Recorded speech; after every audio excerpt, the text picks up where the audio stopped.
Shalom Pak Yogi, Shalom Pak Adi, saya Dani, Katartiso 021 01 022 020. Nah, ini adalah tugas untuk subjek homiletik.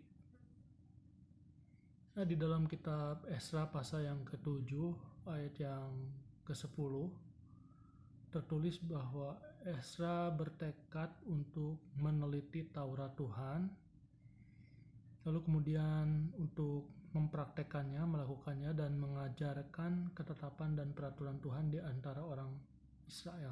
Nah, saya beri tema sharing ini adalah bagaimana sikap kita terhadap firman Tuhan. Ya, saya harap sikap kita sama seperti Esra ya. Di zaman sekarang, Alkitab yang ditulis ribuan tahun yang lalu, apakah masih menjadi bacaan yang penting bagi kita dibandingkan dengan informasi harian yang update seperti surat kabar, atau kita bisa lihat dari internet bacaan-bacaan yang memotivasi, yang membangun dan lain sebagainya. Apakah kita lebih menghargai bacaan-bacaan tersebut atau menghargai Alkitab kita?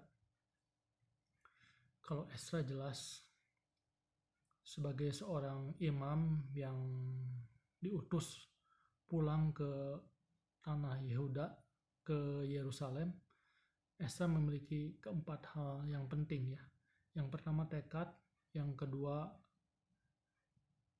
melakukan penelitian, yang ketiga mempraktekkan, yang keempat mengajarkan. Kalau Zerubabel pulang ke Yerusalem untuk membangun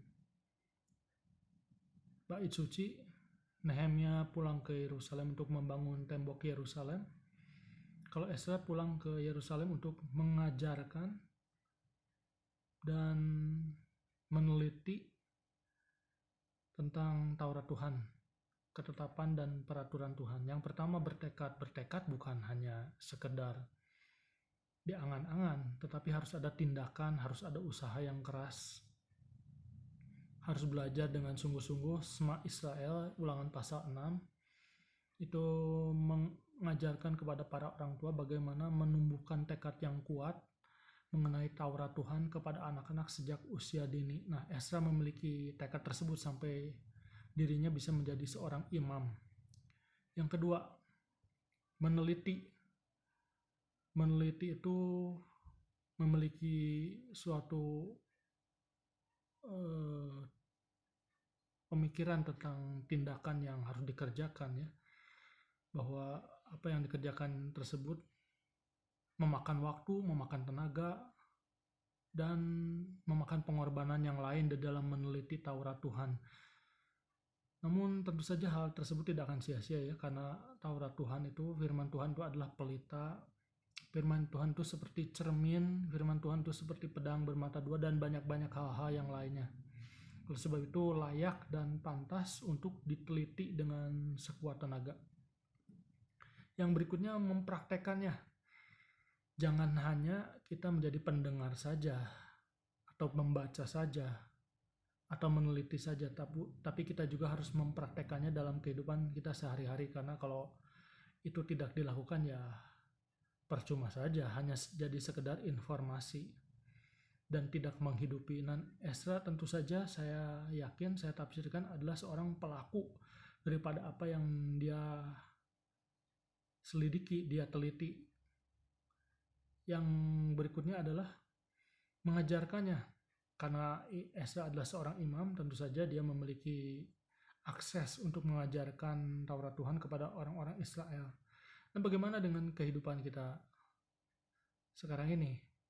Tentu saja sekarang juga kesempatan terbuka lebih lebar ya, walaupun kita bukan seorang pengkhotbah, bukan seorang gembala, bukan seorang guru sekolah minggu dan lain sebagainya, namun kita memiliki kesempatan untuk mengajarkan kepada orang lain tentang Taurat Tuhan, tentang firman Tuhan, dengan cara menulis mungkin di status kita, menulis mungkin di media sosial yang kita punya, menulis mungkin sedikit artikel sederhana di WA kita yang kita kirim kepada orang lain, atau SMS, atau mungkin kita bisa menelepon orang bukan untuk mengajari, namun untuk menyampaikan firman Tuhan yang sederhana yang bisa menguatkan mereka tentang hukum dan ketetapan Tuhan. Jadi itu tadi, bagaimana sikap kita terhadap firman Tuhan. Ini adalah suatu lingkaran yang jangan pernah berhenti. Yang pertama harus ada tekad, yang kedua harus diteliti, harus belajar, yang berikutnya adalah harus mengerjakan, ya, karena yang berbahagia adalah yang mengerjakan firman Tuhan. Seperti orang yang mendirikan rumahnya di atas batu karang, dia adalah orang yang setelah mendengar mengerjakan perintah Tuhan, dan yang berikutnya adalah mengajarkannya kepada orang lain, seperti firman Tuhan memerintahkan di dalam perintah terakhir daripada Tuhan Yesus, pergi dan jadikan segala bangsa muridku dan ajarkanlah mereka untuk melakukan segala sesuatu yang kuperintahkan kepadamu.